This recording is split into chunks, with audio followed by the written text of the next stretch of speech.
Krishna, he promises in Gita, Yoga Kshemam Vaham Yaham, whatever you have, I protect, I preserve, whatever you need, I will provide. Indra, he was getting a little proud, so Krishna just stabbed his pride for a little bit. He came and he bowed down to Krishna. Then Krishna said, alright, you go and you can again have back your kingdom.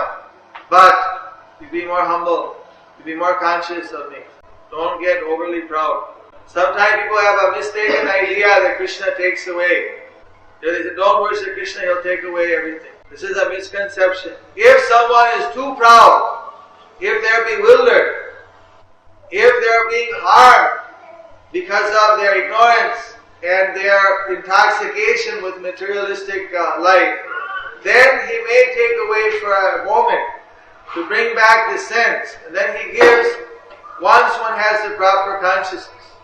But if one has the consciousness from the beginning, then he doesn't take away. There's no need to take anything away.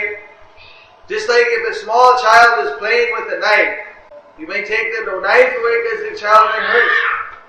But when the child grows up, knows how to use the knife, he can use the knife, there's no problem. Cut vegetables or whatever. So, by the Krishna conscious philosophy, everyone can develop. They don't have to worry. Krishna will simply preserve what they have and give whatever they lack. Thus, everyone can be peaceful in this lifetime, and at the end of this lifetime, they can go back to home, back to God. Thank you very much.